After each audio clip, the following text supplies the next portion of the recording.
It is my pleasure today not only to be in this beautiful convent church in Jaffa, in Israel, but to be joined by Douglas Murray, a man who, on the streets of Israel, absolutely needs no introduction whatsoever, a celebrity. I don't think you can walk down the street without getting stopped. But for anyone who doesn't know, an esteemed journalist, columnist at The Spectator, Telegraph, New York Post, and author of books, The Strange Death of Europe, Madness of Crowds, I should say, and War on the West. Douglas Murray, thank you so much for speaking with me. Thank you very much. It's a great pleasure to be with you. I'm sorry that you've explained where our location is, because I was going to say how nice it was that you've come to my home. So obviously we're in Israel, and this is a post-October 7th world, and it's the Israel-Hamas conflict that has brought you here. Hamas's Operation Al-Aqsa flood that on October 7th killed 1,200 Israelis and 253 people taken hostage. You've been here for a few months reporting, doing media across the world, going to the Gaza tunnels, I understand, going around the country. I wondered if you could tell us if there was anything, aside from the obvious reason that you're a journalist, but anything that compelled you specifically to come here to Israel for this conflict. Well, I've been in Israel for most conflicts since 2006, where I was here during the Second Lebanon War. I've come here many times in peacetime as well. I wanted to come here as soon as I could after October the 7th for several reasons. One was that I believed that it was necessary to see what had happened and to see what was happening. I had an intuition that we were going to see two things in particular, which I think have panned out. One was that the world was going to move on from October the 7th immediately and on to what Israel was doing in response to October the 7th. And that was pretty much a story from October the 8th. It wasn't what had happened. It was, what are the Israelis doing?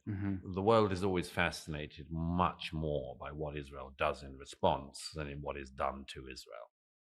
I mean, that's the case even with, rocket fire of the kind that just goes on all the time here, even in non-conflict times. Rockets are fired from Gaza, Israel fires rockets back, and the international media says Israel fires rockets into Gaza. So I knew that first of all that was going to happen. And the second thing was I sort of got an idea early on that we were also going to see, as we have done, denial of the atrocities. And I mean, that happened from the day after. Yeah. As ever, with people who hate Israel, they simultaneously deny the atrocities and revel in them. They celebrate something they also diminish. And so in that situation, as you well know, it's best to see things with your own eyes, because at least then, when they say, as people do, this didn't happen or that didn't happen, you can say, no, I know, because I saw it with my own eyes. So that's partly why I'm here. It's kind of astonishing to imagine what it would take for these people who are denying it. When would they actually believe? We've seen most of the videos from October 7th were on social, well, maybe not most, but certainly a lot of them were online. We saw them. Hamas were gloating about it. What would it? And we see also that we know what the Hamas charter is. Now again with the war on the Houthis in the Red Sea, their literal charter is: God is the greatest, death to America, death to Israel, a curse upon the Jews, victory to Islam. And on the streets of London, Yemen, Yemen, make us proud, turn another ship around. I can't imagine what it would take for that to... Well, those people are beyond reason or persuasion, of course. I mean, those people are enemies. They are enemies of Israel. They're enemies of Britain. They're enemies of America, enemies of the West. If American, British, and other ships are attacked by Houthi rebels, why would you be chanting in support of Houthi in London? only if you hate the city you're in, the country you're in, the society you're in.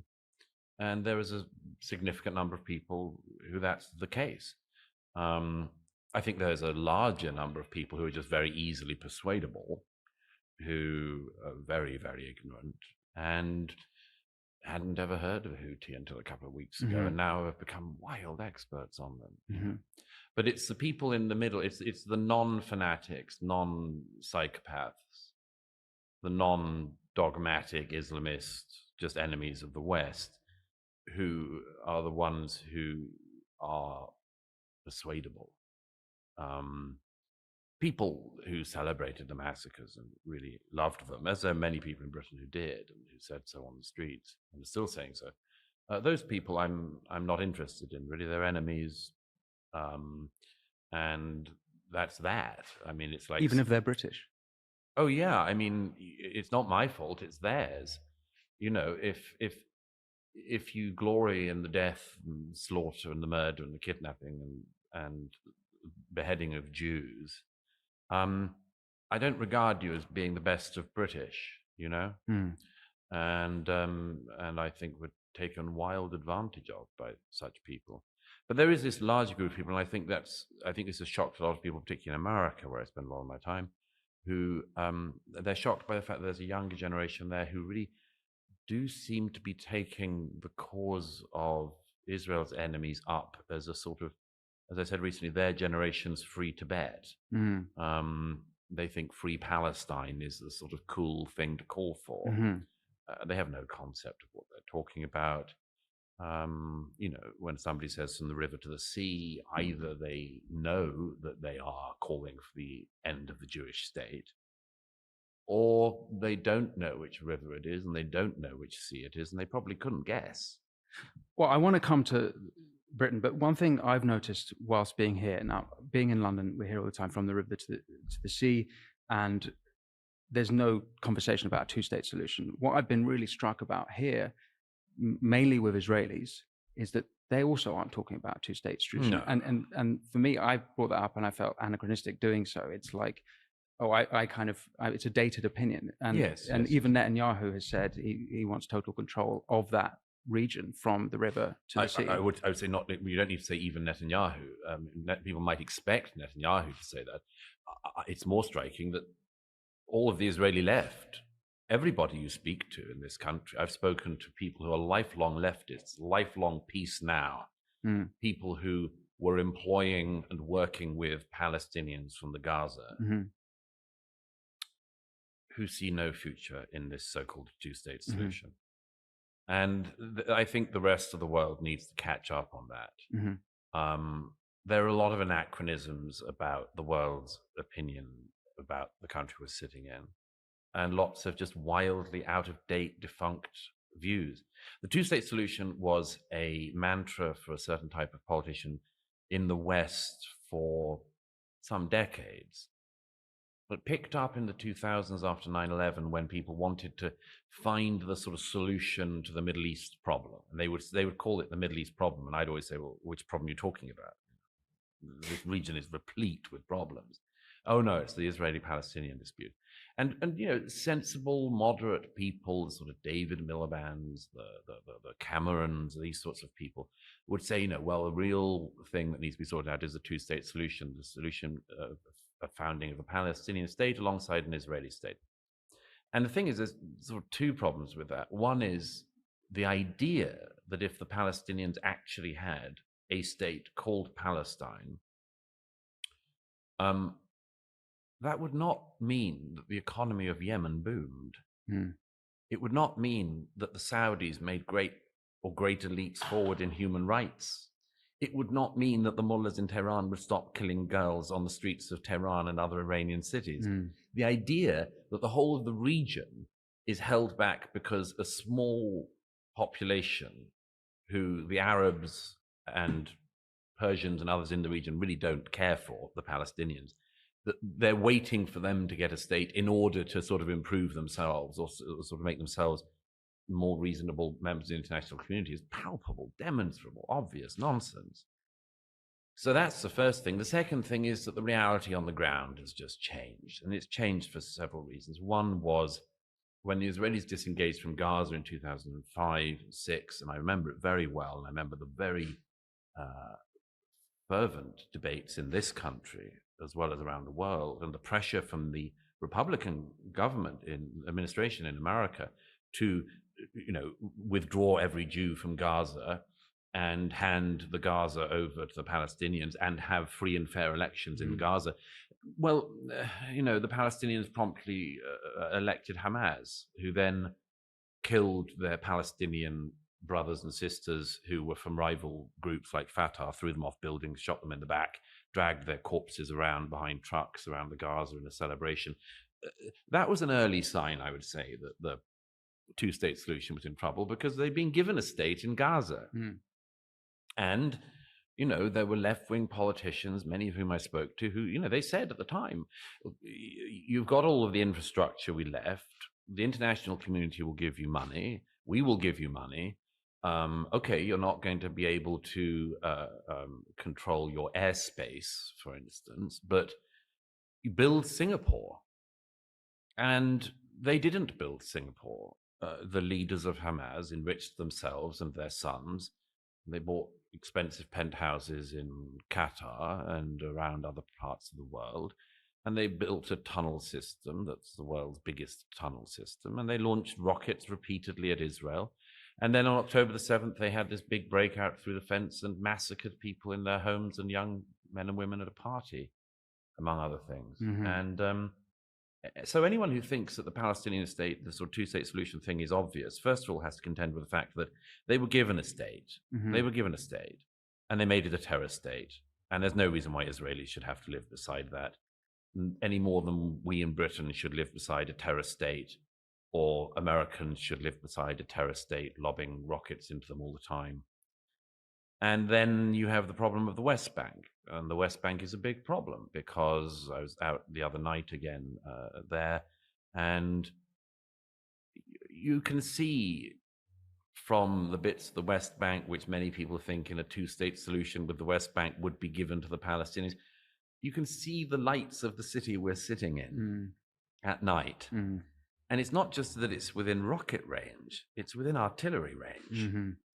So the city we're sitting in, if the Palestinians were given more of a state than they have, and they actually have a quasi-state in the West Bank under the control of the Palestinian Authority, if they were given a state, there's no guarantee at all that they wouldn't do the same. In fact, it's almost certain that they would do the same, which means that the entirety of Israel is at constant, not just threat, but likelihood of constant bombardment from every direction, from rockets, RPGs, break-ins, and much more. So it's intolerable. And I think that the rest of the world has not realized this. And it's not just intolerable for the Israelis for this demand, it's something we wouldn't tolerate. I mean, the idea that you would reward, like Secretary Blinken was here again the other day, and he keeps up this thing of, this is why we need to double down on the two-state solution. First of all, you're singing a dead song.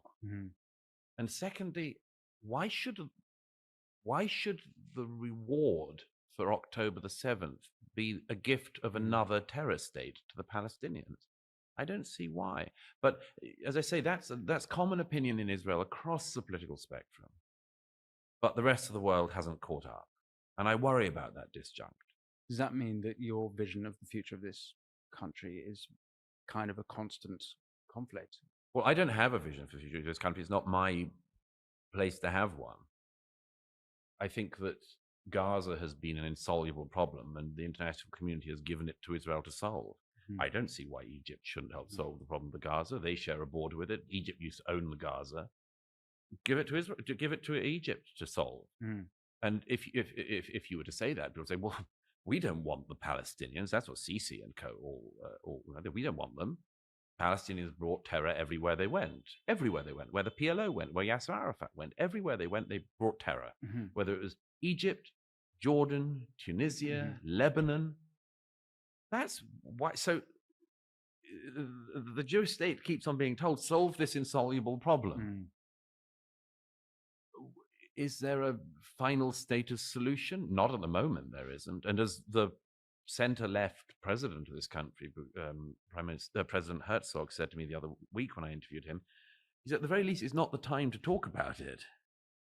Mm. You know, it would be like asking America immediately after 9/11 to cede territory to a terror group.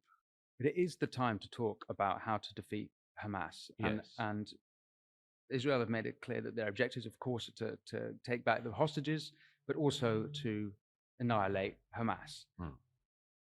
Aside from the militant Hamas terrorists, as much as Hamas is an idea, an ideology, I've heard you say it can be defeated, like Nazism was defeated, like Imperial Japan was defeated. Like communism was defeated. But was communism defeated? Well, largely. It's still pretty alive. And Marxism is certainly a very popular ideology. It is, but think back to when we were growing up, how much stronger it was.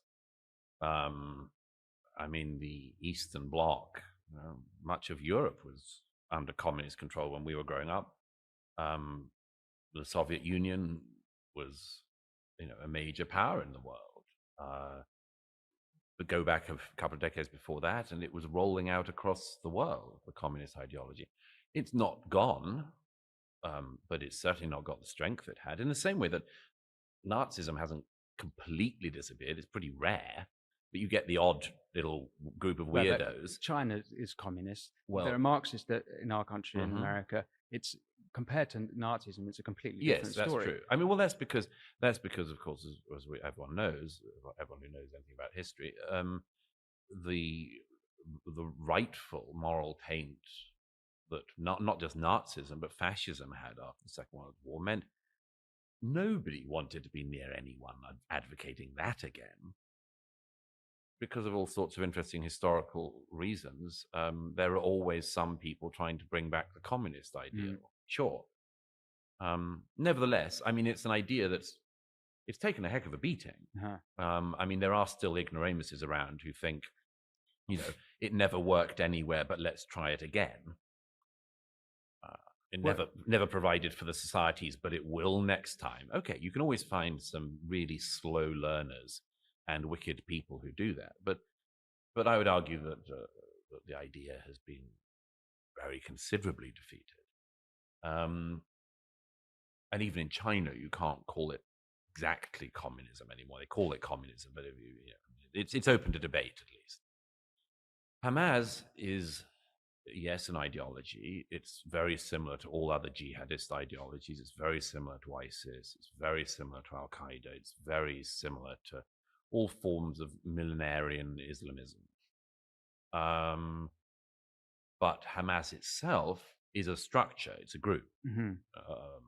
It's a party. It's an entity. You can destroy that. You can kill the leadership of that. And that's what the Israelis are currently doing. You can kill the leadership, but it's an ideology it's a group that's got now more support, according to some polls, in the West Bank. Not the case in Gaza. Yes. But it's almost like the more victorious, or the more that Israel do destroy them in Gaza, the more popular. It's like it reinforces the ideology. Yeah, there's a problem with this, and we heard it after 9/11 as well, which was some people said you can't defeat terrorism without creating terrorists, which is a logical circle, because that means all that happens after you're attacked is you just sit back and say, okay, I won't do anything in case I create terrorists, which I don't think is the best policy. What you say about the West Bank, Palestinian opinions about Hamas there is true, but it's been true all the way through. The reason why Mahmoud Abbas is currently, 16 years into his 4-year term, is because they can't have elections in the West Bank, not because the Israelis won't let them, but because the Palestinian Authority can't have them, because otherwise the Palestinians in the West Bank will elect Hamas. Of course, the people who hate Israel in the West Bank will be likely to celebrate any, perceived victory against the Zionists, as they would call them. Well, yeah, but what's Israel's answer to that? Just not attack Hamas? I don't think that's possible. I think that, but I think the question underneath your question is the really tricky one, which I don't have an answer for, because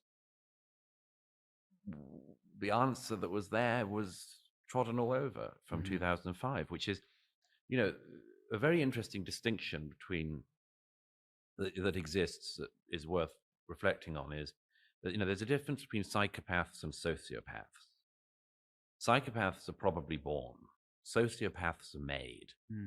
Gaza is an entity filled with sociopaths. I say that with confidence because 18 years, which is the time that Hamas has ruled Gaza, is, of course, precisely the length of time of a young man or woman's education. Hamas has had control of the education of Palestinians in Gaza for 18 years, and it has created a generation of sociopaths. Well, it's worse than that. Even UNRWA have also been entered, and we've seen what they're giving the kids in Gaza. It's UNRWA, it's UN entities that you and I and other Western taxpayers have all paid for, who have not policed the school textbooks in Gaza, did not stop them teaching the children not how to thrive in a potential Singapore, but rather how to kill Jews, and that the best thing you could do with your life was to kill a Jew. So that was them. All the UN aid agencies, UNICEF was meant to look after children, didn't even bother to try to get hold of the kidnapped Israeli children or even get updates on them. They didn't. It took months for UNICEF to even come to this country. And the one thing that UN aid agency is meant to do is to protect the well-being of children. And they didn't. They did nothing. And that's our tax dollars at work again. Every international aid agency and others failed. Why is it when you're in Gaza, every second house has weaponry in it? Every school has weaponry in it. Every mosque has weaponry in it. Every hospital. I mean, they say the Shifa hospital. It wasn't a hospital. It was a command headquarters of Hamas where they tortured people and held prisoners. All of this was done under the watch of the United Nations, under the watch of the international community. How can anybody in Israel trust the international agencies or the international community not to allow that to happen again? Because they allowed it to happen. I'll give you another example, if I may, very quickly. We need to get on to the north probably at some point, but I've spent a certain amount of time, as well as in Gaza, in the territories in the north of Israel and the Lebanon border, where there's quite a lot of activity at the moment. Both sides are shelling each other, incursions into Israel, from Hamas as well as Hezbollah. I was there the other day. I saw the footage of, because you might say, the 2006 war ended with an agreement that the international community would police the southern part, the south of the Litani River, the border of Israel and Lebanon, would police it to make sure it didn't become a sort of another weapons buildup that meant we'd have another war in the Lebanon.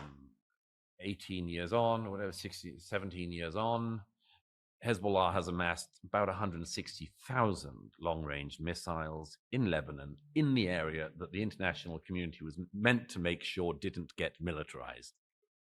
And when I was up there the other day, I saw recent footage of Hezbollah firing rockets into where I was, and the UN cars driving along the so-called demilitarized zone as the rockets were going off. And what did they do? They just U-turned and went back. Tell me this is the United Nations doing something. Like, tell me that Israel should trust the international community to safeguard the people of this country. It's a joke, and a really expensive joke, because we're all paying for it. We've been paying for it for decades. People in the West have to realize we have been rinsed by these people and misled by them. So if somebody says, well, what are you going to do to ensure that the next generations of Palestinians are not made into sociopaths in Gaza, I'd say, make sure every nation in the world who says they care, make sure they're not. Make sure they're actually educating the children. Make sure that they're actually making sure that aid gets to the people. But do you see any willingness to do that? I haven't seen it to date, so why should anyone expect it from now? And then if you're talking about the international community, look at what happened in The Hague at the International Court of justice only the 11th of January, where South Africa took the case of genocide against Israel about what's It was going paid to do that by Iran, of course. Iran used South Africa as the litigant at the International Court against Israel. Mm-hmm. And Kel fucking surprised, Jeremy Corbyn was in attendance amongst. Oh, of course. I mean, this ties into what we were saying earlier about the problem with Britain taking how Brits are on the streets. It seems to me there's a whole faction there of people just completely who do not understand the what's going on about it. I don't think that is the case with Jeremy Corbyn. He does understand. He's just on the other side. I mean, it's the same with the IRA and Jeremy Corbyn. He did understand. He was just on the other side. He was on the side of Sinn Féin IRA throughout that conflict. Are you sure? I mean, if you were to ask Jeremy Corbyn about Israeli history, I don't think he'd have the slightest clue. Well, I mean, I'd love to ask him. He's, without getting too nasty, I mean, he's a very stupid man. And you can tell the sign of a very stupid man, which is somebody who says the same thing for decades with a slight weariness, as if he has to keep saying it. And if he keeps saying it enough, it's going to happen. You know, these sort of banalities like, you know, that's why we need to fight for justice and peace and that's why we need to tackle all forms of hate, this sort of thing. And what does that even mean? No, and by the way, just to go back, that yes, this was a man who just after the IRA tried to kill the elected Prime Minister of the United Kingdom, invited the leadership of the IRA to the House of Commons. That wasn't because he was a peacemaker. Jeremy Corbyn was nowhere near the peace process. Never, ever been near any peace process. He was not involved in peace in Northern Ireland because nobody would have trusted him to be, because he was so obviously on the side of Sinn Féin IRA throughout. Okay, it's the same with him here. He's on the side of his friends, Hamas and Hezbollah. He is not a peacemaker. Now, there are other people, Islamists on the street. When you say people on the streets of Britain, I really always want to reiterate this point. These are not the British public. They are Islamists, people who take advantage of our country and seem to hate it, and bizarrely enough moved to our country. I can't understand that. Like if I moved to a country, it would generally be because I liked it. But it's people like that. It's a few residual communist types, malcontents and others. The British people can't be like that. They're not like that. And more people went on the Countryside Alliance March in 2000, 2001 than have been on any of these demonstrations in London in recent months. And I think that's really important to keep in mind, because a lot of the world sees what's happening in our country of birth, and they say to me, what has happened to Britain? And I have two answers. One is, it is really serious. It is really serious. And secondly, that isn't Britain. That does not speak for Britain. And I think both of those things are worth keeping in mind. So are you hopeful that Britain can be salvaged? Well, I think so, but it would require a massive change of tone and a change of leadership. And it's so strange. I mean, British politicians are so odd. And I've watched them all my life. I've known quite a lot from all sides. And many are driven by very good instincts. Many are driven by a genuine sense for public service. But they are also creatures of the wind. You know, they do, for some reason, float where the wind blows them. And the reason I think we've had a generation of pretty supine politicians on this is that they are basically herded like a herd of sheep by very angry sheepdogs who nip and sometimes savage people at the side of the herd in order to make the herd behave in a certain way. And we've seen that in recent months as well. You know, people's post bags get filled with complaints from their Muslim constituents and others about Israel, and they start to worry about it.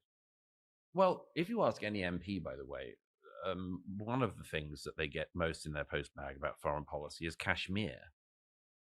Yeah, because there's a lot of people in Britain from the Indian subcontinent who also are very, very exercised about Kashmir. I've not heard any politician talking about Kashmir. No.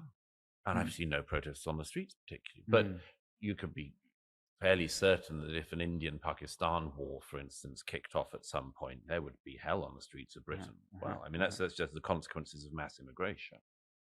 If we'd imported millions of people from another part of the world, I mean, this happens. It happened recently in where was it in London with some Eritreans fighting other Eritreans. I mean, I don't see why Eritrean politics should play out in fistfights on the streets of London, but it wasn't my decision to import a lot of Eritreans to London. But as I always say, if you import the world's people, you do import the world's problems. I'm a bit more pessimistic it seems to me that October 7th might be just another, to use your language, moment where Britain and Europe continues on its strange death. Yes. It's just like add it to the list of the Manchester attacks, London Bridge attacks, Lee Rigby, Reading attacks in 2020, so David Amis. Yes. Hartlepool, there was a asylum seeker killed a man, a pensioner in Hartlepool. That was disappeared as a story. Yeah, that's completely gone. Yeah. And it's just another case that we're going to just ignore and kind of continue in our merry way. I think there's a reason for that, which is the question a politician has said to me in private about that is, well, what would you do about it? Right. What would you do about it? Now, that's a pretty big question to have to answer. One answer I give when people say that is, well, I didn't create this problem. And again, you created a problem and you're telling other people to solve it. Or you're saying it's insoluble, or let's pretend it didn't happen. I mean, I was very struck by, I think you went to the site of the Nova Festival, didn't you? Yeah. I was very struck by the fact that I've spoken to a lot of survivors of the Nova Festival and the families of people who were killed there. And it haunts, of all of the atrocities of October 7th, it's one of the ones that haunts me most, because I sort of think, I know a lot of people who could have been there.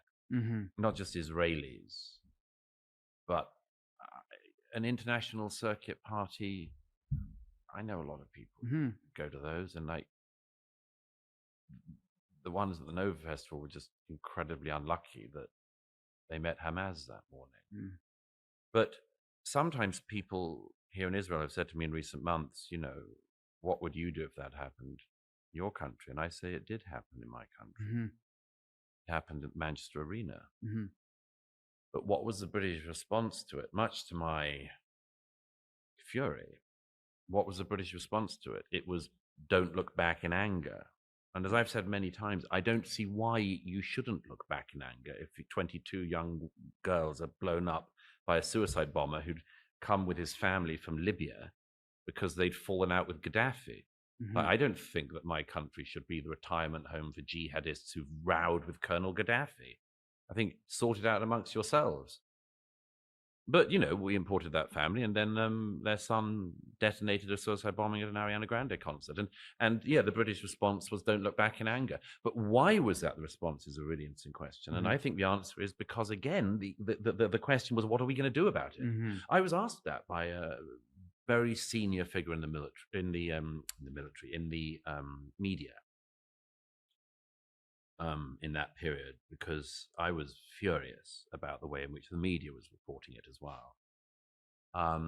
And this person said, you know, we're missing the public, aren't we? We're missing the mood. What do we do? And I said, yes, you're missing the mood, because you've gone straight on to the kind of one love. Well, that only works if you've dealt with your enemy. And we in Britain just sort of, you know, the inquiry into the Manchester Arena attack discovered that a security guard who saw the bomber thought he was suspicious, saw him acting suspiciously. He was carrying a large rucksack with what turned out to be a large explosive in it. And the reason the security guard didn't report the young man was because he looked Muslim, and the guard was worried he'd be accused of racism or Islamophobia. When people say, why do you care about these things? I say, because it actually kills. Yeah. Okay? This so-called political correctness and things, it actually kills. Yeah. It's not a harmless pursuit. If there was a more appropriate attitude towards all of these things, a more realistic attitude towards these things in Britain, in America, in every other Western country, there would be people alive today who are not. Mm-hmm. Three of those people are Lucy Lowe, Becky Watson, and Laura Wilson, who were all killed by grooming gangs. They should be household names. Everyone should know their names. George Floyd is a household name. Mm-hmm. These three white British girls who were killed because they were white by the grooming gangs, I even have to look them up. Right. And the media doesn't. The media does very, very little actually in reporting on that. Mm-hmm. I mean, a friend of mine a few years ago started doing a book on the so-called grooming gangs the rape gangs in Britain, and he actually didn't get around to writing it. He said it was just the whole thing was too depressing. Mm-hmm. But one thing he did say to me, which I was very struck by, was he said he thought when he went around interviewing the victims, the thousands of victims of these gangs of mainly Muslim men, he was struck that he thought that the people who were interviewing the victims would be kind of talked out. Mm-hmm. Far from it. Nobody had talked to them. Mm. The media had never knocked on their door. So look, this is why I'm pessimistic. The policing, the media, the politicians are going to you saying, I don't know what to do about it. All the institutions of Britain are hapless. Yes. So I'm very pessimistic about where this is going. Well, one of the things that people quite often think is there'll be a kind of wake-up moment where people realize, actually, it what can't go on on. earth is that going to look like? If Right. October 7th wasn't a wake-up moment, if Manchester Arena wasn't a wake-up moment, Right. with all these girls being killed isn't a wake-up moment, what on earth is it going to take? Well, here's what people do. I mean, I thought there were lots of times I thought, maybe this is it. And then I started to think, actually, this won't be it. This won't work. Yeah. I thought a British soldier being beheaded on the streets of London would make some impact. Nope. Mm. I thought David Amis being killed by a jihadist would have an impact. Look at the debate that his colleagues did, the session in which Parliament reconvened to pay tribute to their fallen colleague. It was as if David Amis had died of a heart attack from natural causes. None of them. Some of them talked about the online harms bill because they said things like, people write mean things about us MPs. Okay, well, people write mean things about everyone. Yeah. I'm not downplaying the threat to MPs, but there's a lot of hate online. But they were talking about the online harms bill. David Amis wasn't killed by the online harms bill. He was killed by a guy who had also stalked out Michael Gove's house to try to assassinate him and to murder him. And this young man, was it Ali Harbi Ali? I thought, what a disservice, what a deep disservice to your colleague that you would not acknowledge the reason he was killed. And by the way, when Joe Cox was murdered in equally brutal circumstances, it wasn't the case that the House didn't want to identify the killer or what might have motivated the killer. In fact, as I well remember in 2016, there was a period where almost everyone who was voting for Brexit was being accused of being complicit in the murder of Joe Cox. If somebody said, for instance, every Muslim in Britain is complicit in the murder of David Amis, you would have howling. And by the way, I think it would be wrong. Of course they're not. But they couldn't even identify the strand of ideology that had led to the murder of their colleague. And that's MPs. These are elected representatives. And this is one of their own, killed in the most brutal fashion by somebody who then sits by the body proudly. And they don't have the guts. They don't have the... And what is that? Cowardice. Cowardice and a total inability to think of how to address the problem. Because David Amis was not killed by a one-off crank. He was killed by somebody who has an ideology which is rampant across the West, which is rampant in the region we're in, which is covering the Gaza and the West Bank and much of the Muslim world. So it's not, and as I say, apart from cowardice, then it's a thing of, why don't you recognize this? And we then would come back to that same thing, which is, what are you going to do about it? Mm-hmm. And there have been times when there was one time when I thought it might shift in Europe, and that was the days after the Bataclan. Again, when people say, well, how would you react to the Nova Festival in Europe? I say, the Bataclan was the closest we've had. And there was a moment then, I remember Jean-Claude Juncker and Angela Merkel went very quiet for about 3 days because they were waiting to see if the attackers had come from the recent migration from the Middle East and North Africa. And if they had have done, I think there would have been serious consequences in Europe, and against them politically for sure. But they just managed to survive it by the fact that the terrorists on that occasion were Belgian and French born. They had come for training in Syria and slipped back into Europe through the migrant routes. But they just, the train just missed some of the European politicians. But still, by the way, in France, the discussion on what we're talking about here is much more advanced than it is in Britain. Where is it at in France? Oh, well, I mean, left-wing politicians in France say everything I say. And I mean, they all know there's a problem, because how could you not? They don't all know what the solutions are, and they don't all suggest very many solutions, but they all know there's a serious problem. I don't think the British authorities do.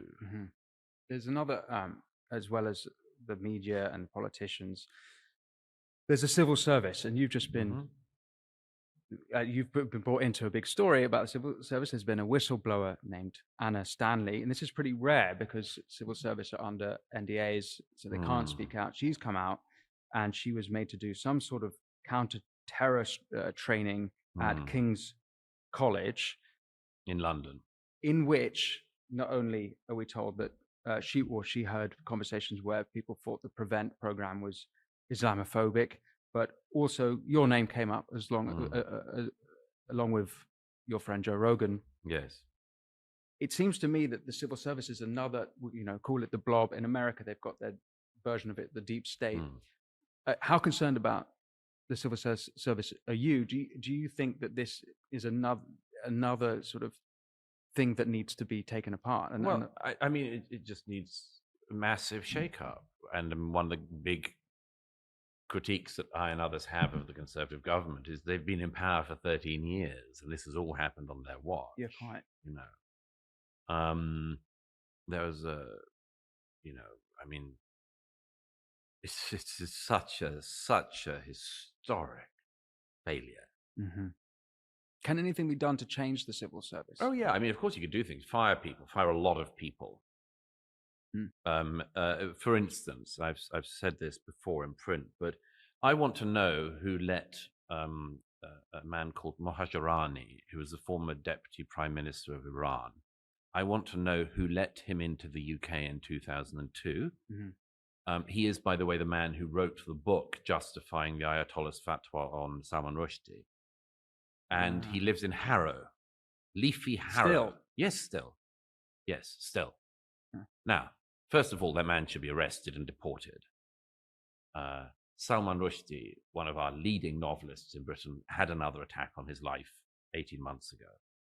I don't see why Britain should be better capable of protecting the man who justified his murder than in protecting Salman Rushdie. I want the names of the officials who allowed Mohajerani into my country, and I want them fired and preferably prosecuted. I want the people who allowed in the Manchester Arena bombers' family into the UK to be fired and preferably prosecuted.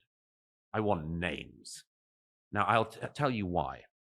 If this went round in another direction, if this was any other problem, there would be firings. Look at what happened with the Windrush scandal that suddenly became like the biggest story in the UK about some people who'd come to the UK, had lived in the UK long enough, should have had citizenship. The Home Office made a muck up about the whole thing, and it was a huge scandal. Everyone said heads should roll about it. Why shouldn't heads roll in the civil service over allowing in Hamas commanders? Who was it in the civil service? Who was it in the Home Office in Britain who allowed Mohammed Sawalha to get British citizenship? One of the things you're meant to do, he's a former Hamas commander in the West Bank, military commander, not one of the lovely welfare Hamas people. Who allowed Mohammed Sawalha to move to our country and to get citizenship when, among other things, if you sign to become a British citizen, you have to say that you're a person of good standing? You can't be a person of good standing if you're a military commander of Hamas. Who let him in? Why are these questions never asked by the media, by government, by the Home Office? So all of these Home Office officials and others, they muck up all the time in grand ways that lead to the deaths of British subjects on British streets. And they never have to pay. They have not yet paid once. It's in that context that officials from the Foreign Office, from the Home Office, from the Ministry of Justice and the Ministry of Defence are sent on a 3-day training course at King's College London, led by pseudo-experts. By the way, there's a whole... Are we allowed to swear? Swear away. There is a whole world of bullshittery around the so-called counter-terrorism area. And the man who defamed me and William Shawcross, who is the government's appointed prevent reviewer, he is an example of it. These are people who they do this total horse shit. It's like this sort of social science nonsense where they, what are the steps to radicalization? Or there are 4 steps to radicalization. These are people, the man who defamed William Shawcross and Joe Rogan and me, he argued a little while ago in one of his little red articles that Islamist extremists are not motivated by Islam in any meaningful way. It's more about being lonely and things. Well, I know a lot of lonely old women who don't become Allahu Akbar suicide bombers. I know a lot of people who seem quite lonely in Britain. It's amazing to me they don't all strap on a suicide belt. I don't know where you live in the UK, but I mean, there are a lot of people who feel left out. I bet if you went to certain towns in the north of England, you meet an awful lot of people who feel kind of left out. It's very striking they don't join ISIS, isn't it? I wonder why. I wonder why. So there's this whole pseudo-scientization of terrorism studies, and it's really not that difficult. It's really not that difficult. And these civil servants get put on these courses. And of course, what really happens is they're all cowards. They're all led by cowards. They're all led by this horseshittery about, alleged counterterrorism expertise by non-experts. And they duck the Islamist one. And in fact, one of the striking things about Anna Stanley's whistleblowing was there was a girl in the Home Office who apparently on the course joked about the fact that her brother had joined ISIS. I reckon if there's somebody in the Home Office whose brother has joined ISIS, that person is also a security risk. Mm-hmm. Right, definitely. Mm-hmm. Definitely a security risk. But they gloss over the Islamist thing. They say Islamists aren't propelled by Islam or by their faith in any way. Nothing that could give that. It's all about being lonely or, not getting exactly the job you wanted or not making the local cricket team or whatever. But what they call the far right, this guy, this non-entity guy, Newman, he was asked about Joe Rogan and me. And Joe Rogan, as you know, a very well-known far-right figure. He's a typical Nazi. Like all those other Bernie boys. Yeah. That Bernie Sanders supporting libertarian podcaster. He's planning the Fourth Reich if ever I saw one. Yeah. It's preposterous. Mm.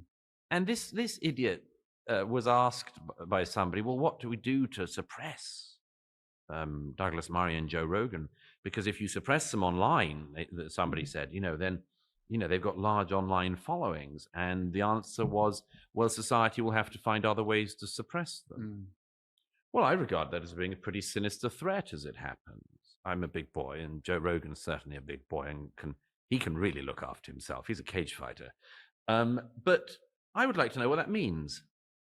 What's the plan that this government-paid non-expert, what plan has he got to physically suppress me? And if he doesn't mean physical suppression, what kind of suppression does he mean? It's the sort of thing you'd expect to hear in East Germany, before the fall of the wall. Mm. Not in Britain, not in my country. It's outrageous. And I would like, once again, I would like heads to roll at the Home Office and at the Department of Justice and at King's College London, by the way, which is in receipt of tens of millions of pounds from Qatar, which is also the funder of Hamas. I would like people to be fired. It's the same with these councillors in the north of England who all knew about the rape gangs. The police who all knew about the rape gangs. And very occasionally one of them will say, there was a woman in Leafy, Oxfordshire, had a rape gang of Muslim men raping young girls locally.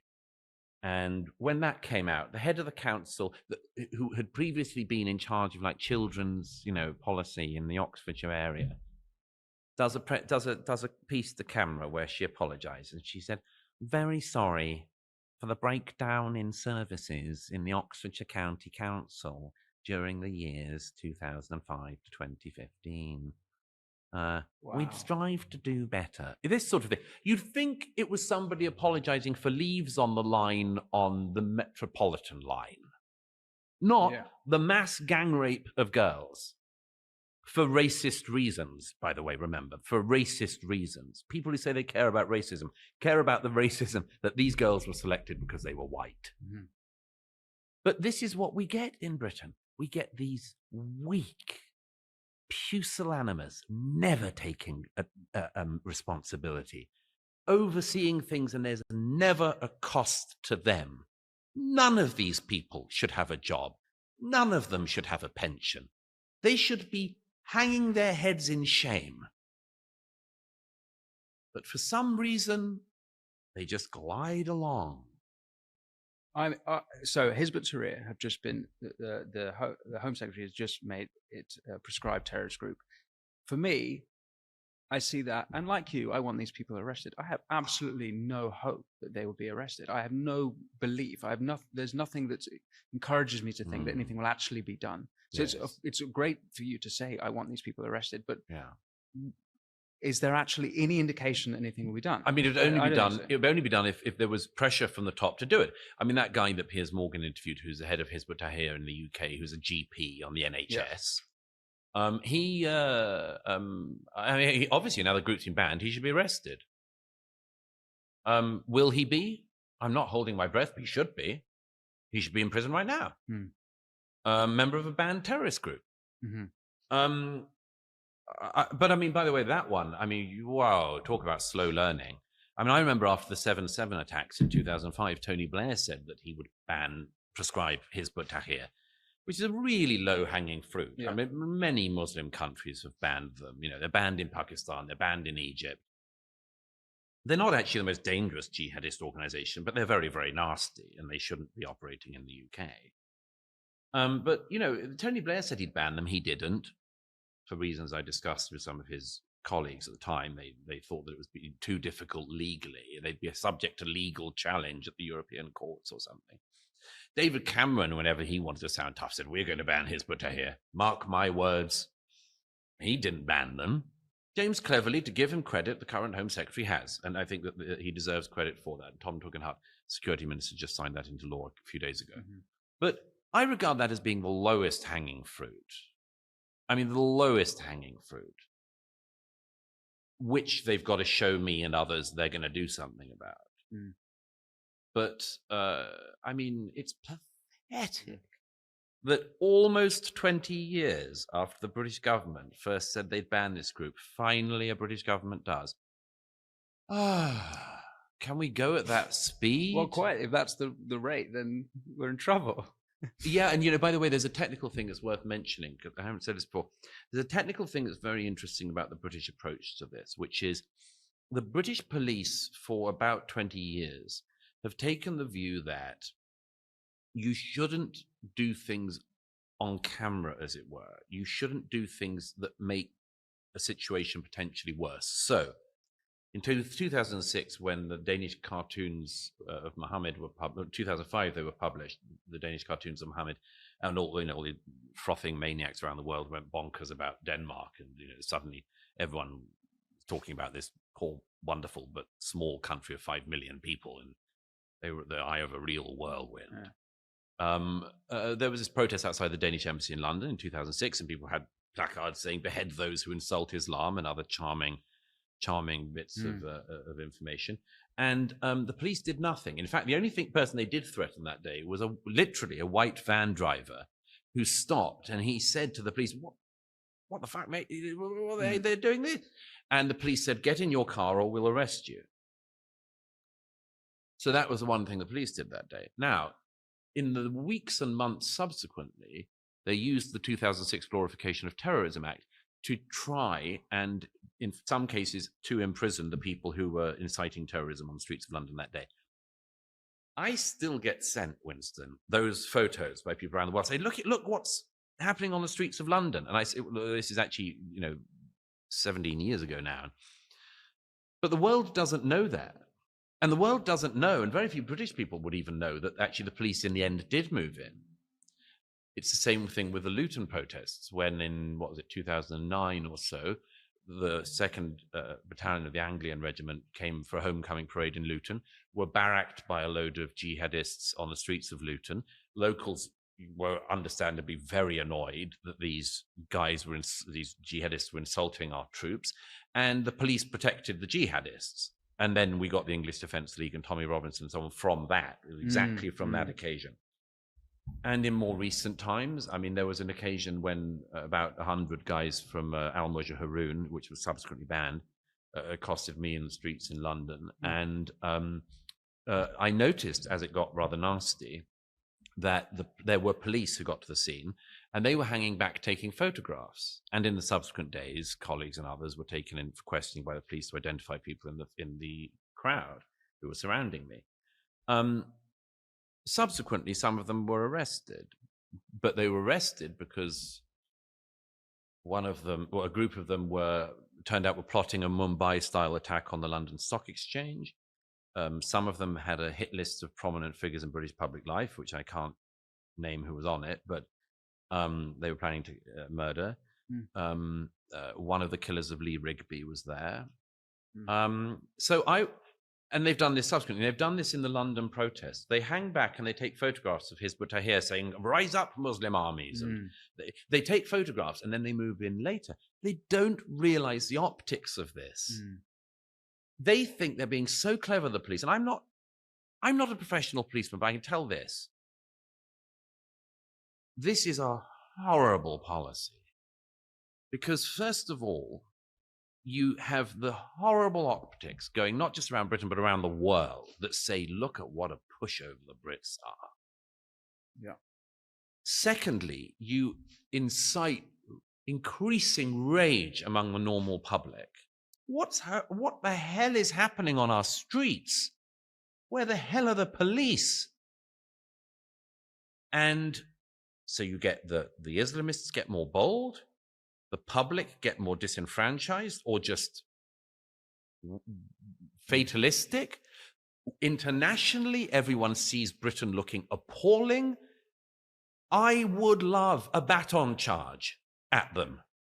I would love to see the British police. I'd love to borrow some police from Paris and for them to go in and arrest them all on sight, drag them off to the cells there and then. That would be great for Britain.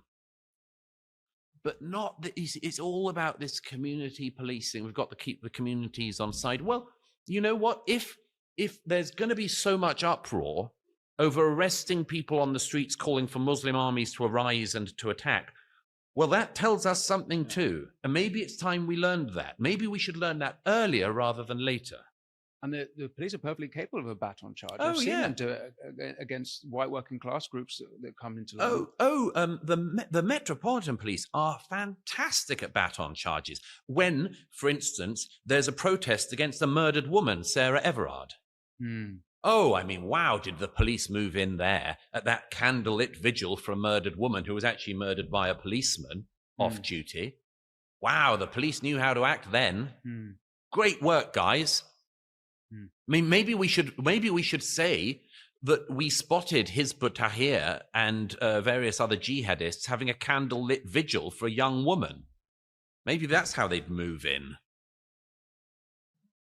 I want to ask you about multiculturalism. Catherine Burblesing's Michaela School is currently going to the high courts. She's being sued by Muslim students who were forbidden from paying. Students with a legal aid, I should say, of 100,000, at least 100,000 pounds behind them. Burblesing's Where did that come from, by the way? Well, quite. Just like the UN, we're paying for it. The school's rated. I haven't been to Michaela School. I've been. I've been a couple of times. It's a superb school. We should probably just explain the nature of the school because well, you'll do a better job than me. Well, so in the last decade, the Conservatives set up something similar to the charter school system in the US, where because state education, like private education, frankly, in the UK and the US, is so abysmal these days, they wanted to improve school choice. And there were these things called free schools, like charter schools in the US. And parents, it's not about fee paying. It's about the parents selecting the school and the money that the government pays for that child going with them to that school. But it gives parents a choice of the type of school that their child will be sent to. Now, if you go to the Michaela Academy, as I have done, you will see like one of the very few hopes we have in our country. Okay, I mean, this is every child is from almost every child is from an immigrant background. Almost every child is from a poor background. They are being given the best start in life anyone could have. They're getting a better start in life than kids at Eton or Harrow or Winchester. The education at this school is superb, and it's because of the ethos. And it's because of the ethos of Catherine Burblesing, which is about discipline, about respect, but earned respect.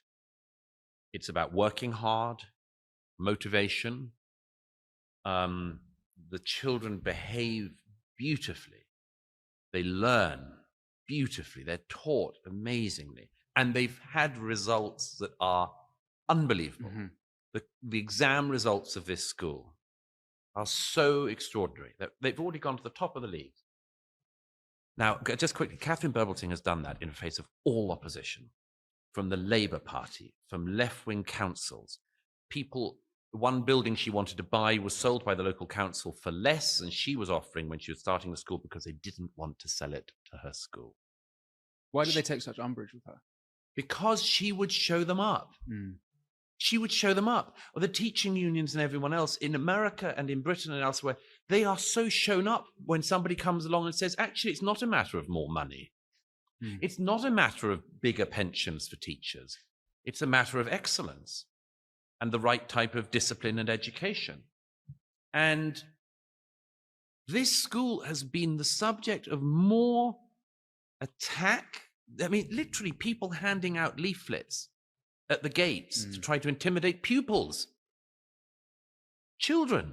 So it seems like the case to me is one of she is attempting assimilation. So she has all the kids saying, God save the king in the morning. They all eat vegetarian food because there's all different religions. There's Muslims, there's Hindus, there's Christians. So it's the way that they can break bread together. It's all designed intentionally so that they can be together. So also, is, as I've said, praying is banned. Now, for me, this is banned. Banned? Yes. Yeah. Yeah. I thought you said bad. Banned. Sorry, banned. Yes. Although I would say God Save the King, a hymn, but sort of a prayer. It's the national anthem. Yeah. If it was a Christian prayer, do you think it should be banned also? And okay, well, let's put it a different way. The French style, where you can't wear a burqa or even a crucifix in public buildings, it's this kind of secular attempt to deal with the multiculturalism. Yeah. So this Burblesing's doing a version of that. Is this the correct route to addressing that problem? Well, just to finish that bit, the reason why this case is so egregious is because the school is a secular school. Okay, it is a secular school. There isn't a prayer room for Christians and a prayer room for Muslims and a prayer room for Hindus, and there aren't religious holidays celebrated. When a parent sends their child to the school, as I understand it, they sign up to the rules of the school. And if they didn't like them, you can go elsewhere. when a child is signed up for a school, it is a contract. Both sides agree to it. This child, any other child, knows what they're going to. They're going to a secular school. And it's a very sensible thing, to my mind, that Catherine Birbalsingh did, because if you don't take the secular approach in an area like the one she's in, and you're starting from scratch, you will be subject to every religion and denomination making its own demands. And before you know it, you're not getting any education done because you're spending the whole darn time arguing about things that shouldn't be argued about in school. So, and this is a totally egregious case because the pupil and her parents knew what they were signing up to, and they have deliberately, in my view, used this as a wedge issue against a very successful secular school, and they know what they're doing. And by the way, Muslims and others have done this in a lot of places. They push against the secularism, and they make more and more demands, and they're never demands for the Hindus, they're never demands for the Christians, and so on. I would say that if a child of a Christian family insisted on having a Christian prayer room in a school they knew had been set up to be secular, the same should apply. No, we're a secular school. If you and your parents, and it's always the parents, of course, if your parents want this to become a non-secular school, go to a different school. But it's different in different places. There are Christian schools. One of the few things the Church of England still does is run a lot of Church of England schools. If you go to a Church of England school, you shouldn't be surprised if there are, well, actually, these days you would be surprised if there's anything Church of England about it. But anyway, you shouldn't be surprised if there was something Church of England about it. Same thing with Catholic schools. If you go to a Catholic school, you sign up to a Catholic school, don't be surprised if there's some Hail Marys somewhere along the way. I mean, that's the deal. So people don't realize, they realize in France, they don't realize in Britain, this is a very specific tactic. Always to go in like this, create the wedge in which you push your religion through. And I would argue Britain is in a weaker place than France about that, because we have a complex, well, every country has a complex situation with religion. But France has a very clear one, which, whatever your views, it's been clear since 1905. And what do you think about in England religious schools? So, be they Muslim schools, Jewish schools, where it's a Christian nation still, although now minority Christian, we're still a Christian nation. Do you think that there should be Muslim schools, Jewish schools, and Christian schools? Well, this is a really hard one, actually, because the way I would say it is, you start from where we are. One of the extraordinary things about France is that every now and then it reboots itself, and the Second Republic becomes the Third Republic, and the Third Republic the Fourth, and perhaps the Fourth the Fifth, and we don't do that in Britain. I mean, the nature of common law and the nature of laws continuing by precedent, and we just have a different history with religion. And I think you sort of have several options in front of you. One is to try to start again from day one. I think that would be very hard in Britain. We are where we are. I mean, in Northern Ireland, there's still problems with Catholic and Protestant schools and so on. And our islands have had a complex religious history, as I say, like everywhere. I mean, I would like the predominantly schools in Britain to be advocating the laws and the culture of Britain. I would actually like everyone in the country to have an understanding of where we've come from. I was rather sad, to put it no stronger, to see that at the coronation there were certain politicians who couldn't sing the hymns. Did you feel good about the different religions being represented in that? I thought that was rather tastefully done in the end. I thought, greet them at the end, or or have that moment where they all take a part. Fine. It's a way for Britain to adapt to the era we've found ourselves in because of mass migration. It was a rather British compromise solution, but the service was a full-on Christian service, as it quite rightly should be. you get into tricky terrain with. I mean, if there were other if there were any denominations that were teaching basically separation from the state, then I would not be in favor of that. Broadly speaking, I think Muslim schools teaching Islam as a school ideology is not a good idea, because I think it encourages segregation. So not for the content itself, but just for the fact that it's different from I think it's different. the British worldview. Yeah, and I think it ghettoizes Muslims who are already ghettoizing themselves to a great extent in the UK. Then people say, well, what about Jewish schools and so on? I don't see Jewish schools in the UK as being anything other than, in most cases, centers of some excellence, and I wouldn't want to stop those schools because, I mean, why should everyone have to pay a price for one particular religion having problems? And it does. Islam has problems, bigger problems than other religions. Have other religions had problems in the past? You bet. Do you think Islam's compatible with British values? Islam, the religion? Yeah. Well, first of all, I'm not ducking the question, but first of all, you have to say, what are British values? Mm-hmm. And I think British values are currently morphing. And they've morphed in our lifetime. I knew what they were very clearly when I was growing up. Again, I mean, we all knew the hymns. We knew the stories and the songs of our country. We knew the legends of our country. Now, because of mass migration, we have to do things like, well, British identity is about being kind and tolerant, and saying that diversity is our strength, for instance. This sort of mouthwash. And and so if you say, is Islam compatible with British values? I say British values as they are at the moment and as they're evolving, probably. But Islam, the religion, makes extremely big claims for itself, as all religions do, but is also, in our society and in societies around the world, a religion which has a lot of desire to assert itself. It isn't actually, these days, Catholics who are making the kind of push that is happening at Catherine Burblesing's school. It's Muslims. Mm-hmm. There have been cases when there was one case with a theatre that was putting on a play some years ago that was seen as being a bit anti-Hindu, and there were some Hindus who took umbrage about that and tried to close the play down. I deprecate that.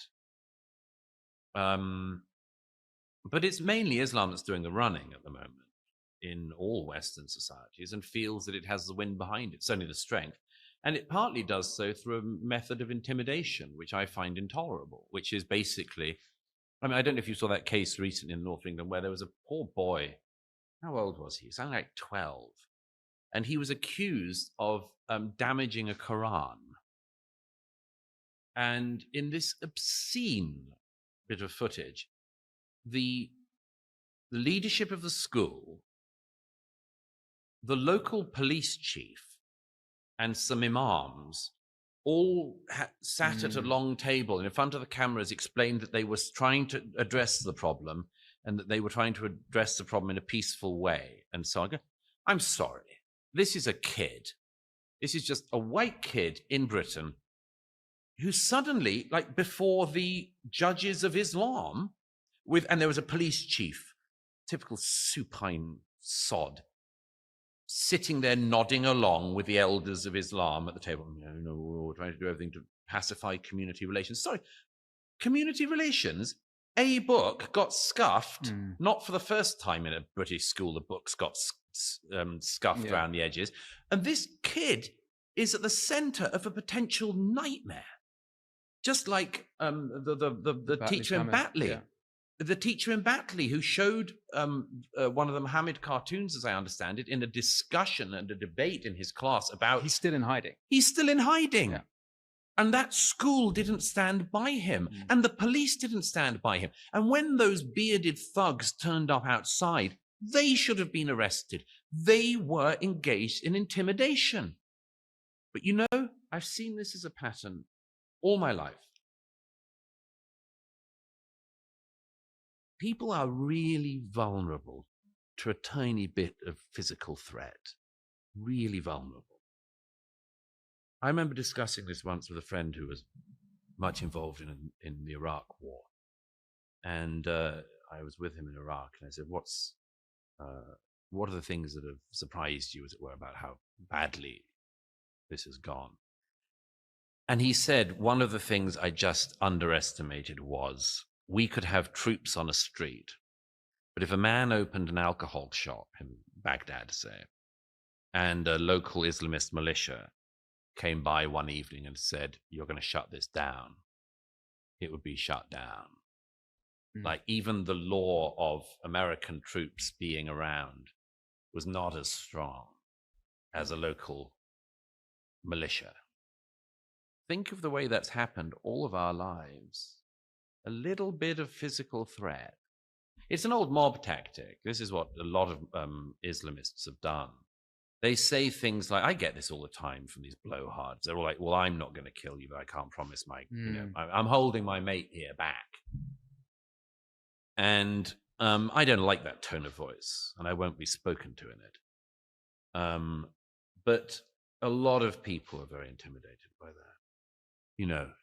Nice publishing house you've got here. Shame if anything happened to it. Nice school you've got here. Shame if anything happened to it. Sorry, are we going to be intimidated by mobs or thugs or mafia-like gangs? I don't think we would if it was an Italian mafia. So why should we if it is an Islamist mafia? No, I mean, is a really, really important point to make, if I may. Because the British public, like so many Western publics, are so demoralized. And I want to say to them, man up. Stand up. Have some damn pride in yourself. What happened to you? What happened to you? We were strong. We were powerful. We were principled, and we weren't easily pushed around. The British public were not easily pushed around, and we were quiet about it. But when we were pushed too far, we did something about it. Now, when did we become this so easily pushed around that the police can be pushed around? 1 year it's take the knee. 1 year it's just stand back as people are screaming in your face at an anti-Israel protest in London. 1 year it's sit on the Imam advisory board of the local primary school whilst this poor boy is being made to suffer like this through a struggle session. What's happened to you? What's happened to you, Britain? It's just horrible to see the really great virtues of the British public just being whittled away at, and our good decency taken advantage of time and again. What happened to us? Well, I know what it is. It's been beaten down.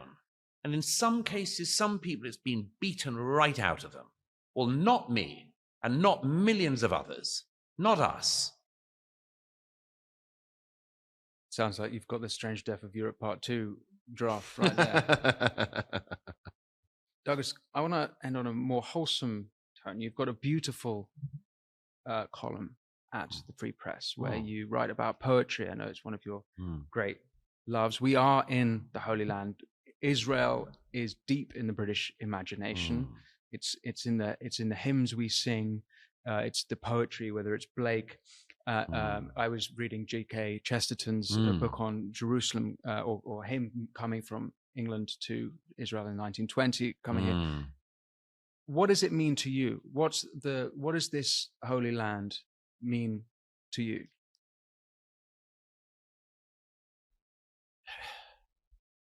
Gosh. When you first come here, as I did some 20 years ago now,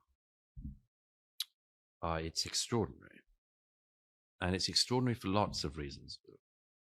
One is everything is so visceral and everything rings. I remember first time I was here and I flew over the valley where David slew Goliath.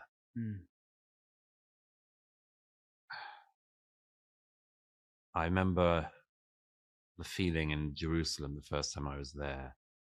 Somebody gave me directions to get to somewhere. I think it was the Church of the Holy Sepulchre.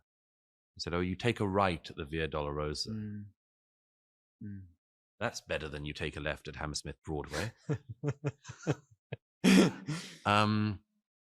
I remember once saying to somebody, the beautiful church, Palestinian Christians actually, that had been built nearby. It was the first church for a while been built in this particular area. And I said to somebody, I said to one of the locals who had finished building the church, I said, "What's the name of the church?"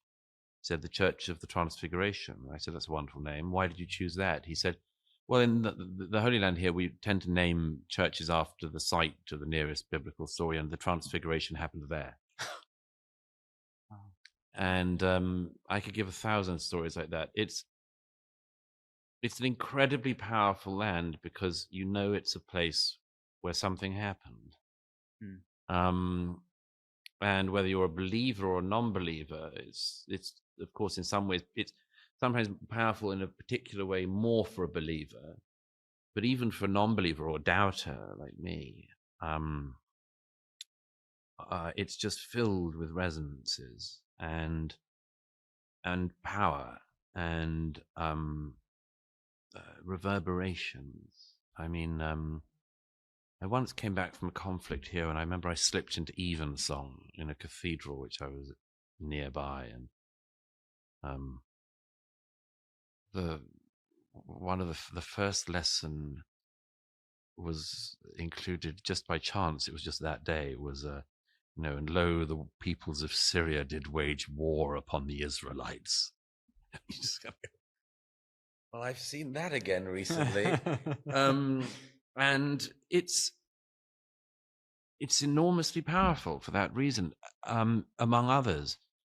If there are other reasons, and there are many, too many really to list, one is I see this as being a country which is a triumph of, as my late friend Jonathan Sachs once said, it's a triumph of, he said, probability over possibility, possibility over probability. That was it. It's a country that has, I mean, there's been obviously 3,000 years of claim to this land by the Jewish people, and it's the only place they really have as home. And I mind, by the way, very much and I know what they're doing, the enemies of this country. I know those people who think they're doing good, but you think, this is the only place in the world where Jews are actually safe. Why? Because it's the only place where they're allowed to defend themselves. And the lesson of history is the Jews can't give their defense to anyone else. You go to the ghetto in Venice, or you go to the various scenes of atrocities across Europe, particularly in Central and Eastern Europe, you know that the Jews can never again, ever be in a position where their security and their safety is in the hands of anyone but themselves. And that's a very powerful and important thing. And when people say, "Oh, I'm not singling out Israel," sorry, mate, you are. Yeah. You just are. It's the one place the Jews are allowed to defend themselves. You are singling them out. And so it's that. I felt it coming here, the journey leaving London and seeing all the torn hostage posters everywhere, the whole journey all the way to the airport. Disgusting. And then coming here and the hostage posters are untouched. Yeah. And there's graffiti says "fuck Hamas." And I always thought that England was a safe place for the Jews. Now I know there's moments of history where it's not been a safe place for Jews, but it's a hell of a lot better than what happened on the continent or in Russia or in anywhere else in the world. Maybe America was better, but coming here, in this moment, I don't feel that way about England. Many Jews who are terrified in England. And so I absolutely agree with you that this is the only safe place for Jews. And it's the place where the Jews will fight, and they have to. And my view is that it's quite wrong for other peoples to tell them how they should fight and how they should survive. I mean, as I said to you at the beginning, if you go up to the hills in Judea and Samaria, the West Bank, the place we're sitting in is visible. And if the West Bank was handed over in its entirety to the Palestinians, the place we're sitting in would be being shelled right now. Now, when people say, how dare they have an occupation in the West Bank? It's not an occupation, first of all. But secondly, if it was, that's why. And, I was speaking to an Israeli friend the other day about, we had a wonderful evening just talking books and history and Israeli politics and Israeli history. And we got onto the subject of one of my favorite authors, Stefan Zweig. And Zweig, of course, committed suicide in 1943 in Brazil, which was the last place he was able to run to on his flight from the Nazis. I had a friend who met him in London in 1938, and he couldn't stop in London. He had to keep going. And he ended up committing suicide in 43 with his wife.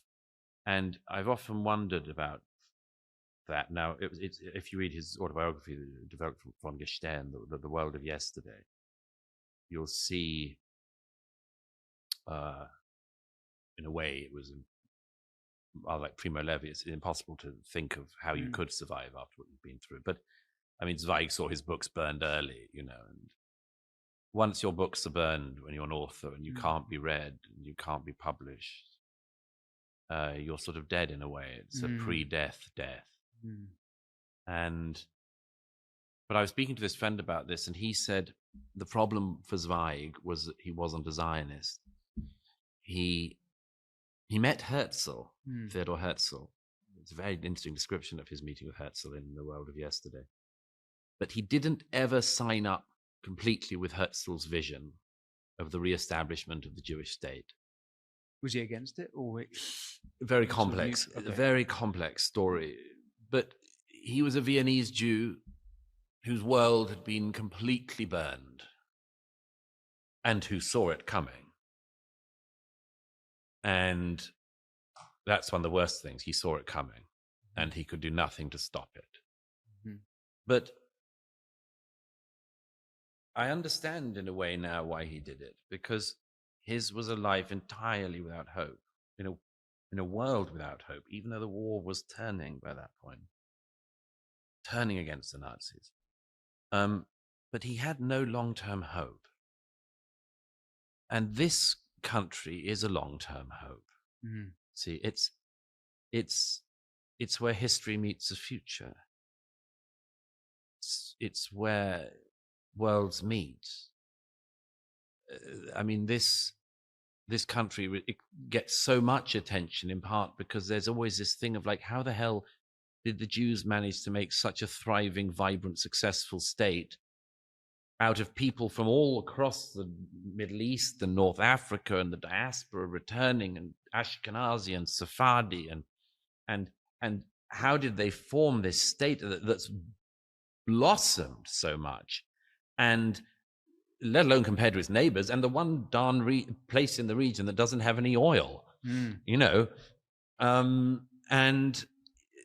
and it's just, to me, an amazing testament to what human beings can do with faith and hope. And then there's that thing, of course, which Joe Biden has a story of Golda Meir, who's back in the news a bit at the moment because of the movie.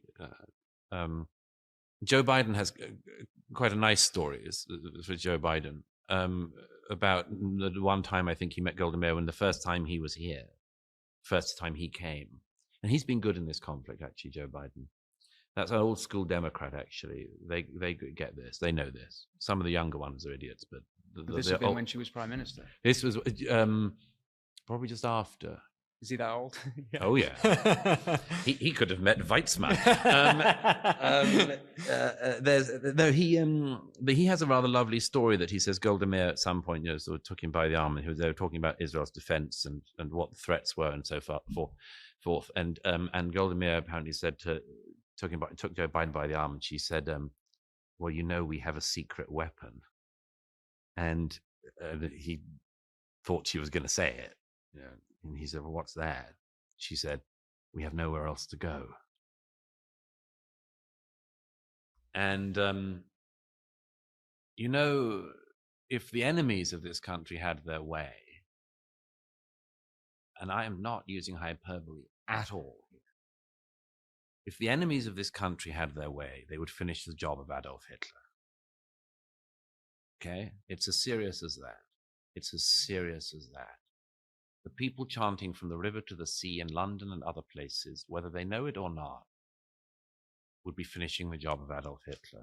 I sometimes think to myself, if these people who do that ever got their way, I would pity them, because they would one day wake up and realize they were the Nazis. They were the ones who did it. They were the ones who, after the Jews were chased out from all of the other countries in this region and were slaughtered by the millions in Europe, then destroyed the Jewish state. So I hope to God those people never get their way, for lots of reasons. But I don't think they will, because the thing you see in this country at the moment, I spoke to a guy the other day who said, is an older Israeli guy in his 60s, a workman, and got chatting, and he said, I owe the younger generation in Israel an apology. I said, why? It was incredibly moving. He said, I thought for years, and I said for years, the younger generation spend all their time on TikTok, Instagram, and they're flippant, they're frivolous, they just like to go out partying in Tel Aviv, blah, blah, blah. They're not like the previous generations. He said, I owe them an apology. October the 7th happened. They all went and fought. They enlisted, over-enlisted, was 140% enlistment straight after October the 7th. And if you speak to the people, I've spoken to a lot of them, soldiers fighting, families of soldiers who died, and they're all people like you and me, Winston, by the way, except braver. All of them. I was at the home the other day of a young woman who was 23. She'd had some friends who were at the Nova party. She wasn't there herself. Immediately after the 7th, she insisted on enlisting. And her parents asked her not to. Said she didn't have to. She could do other things. She could volunteer and so on. And she enlisted. And on the 12th, she went down to Sderot. I've been many times, and she went down, and there was an air raid, as it happens all the time in Sderot, missiles fired from Gaza. She got out of her car, as is the protocol, and one of the missiles landed on her.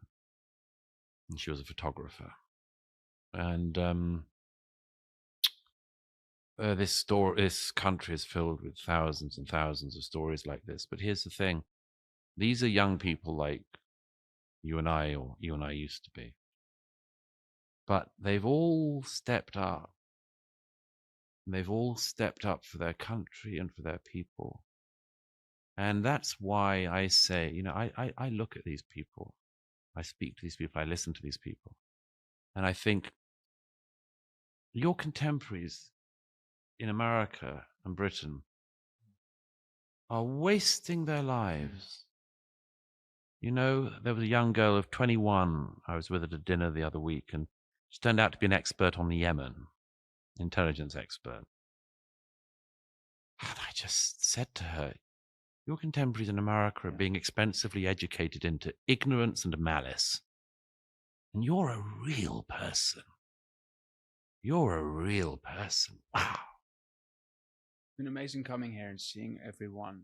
I thought leaving Britain, and I've spent a lot of time in America, as everywhere where there's such disunity and division, and encouraged, whether it's because of diversity or whatever reason, but whatever, we're massively fractured, and with all our attention on this country and this conflict, I expected coming here would be coming to the storm, and it's unbelievably calm here because everyone, then they're suffering, but they're all focused and they all know that they have an objective, and they all have the humility to find their part to play in that. It's been absolutely astonishing. It's I've inspiring, never seen isn't like it? It's deeply, deeply inspiring, because it's always that question: would we step up? Would we do it? And for us, it's still a hypothetical. Pray God, it is always a hypothetical for us in Britain and in America and the rest of the West. Not a hypothetical here. They've been tested again. And they haven't been found wanting at all.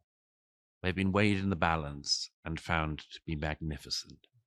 And that's why the world shouldn't be thinking, why doesn't Israel behave more like the rest of the world? In my view, the rest of the world should be thinking, why aren't we more like Israel? And the final thought on that, it's because Israel lives in reality. Israel lives in history. And what I mean by that is not just the past. I mean, in that events are going on all the time. In Britain and in the West in general, we live in this post-historical dream still, where there are no enemies, where the jungle isn't there. And you can't afford that here. Here, the people who are down the road from us having drinks tonight and dancing aren't dancing in a trance.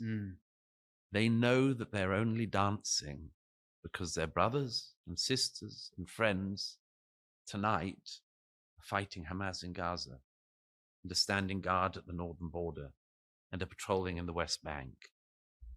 So you can't take it for granted here, and they don't, but they still live. That's the final wonder of this country and its people, in my mind, is it goes back to that very beginning, the first commandment: choose life. Choose life that you and your descendants might live. That's what they're doing every day. On that note, Douglas Murray, thank you so much for speaking with me. Absolute pleasure. Been a pleasure.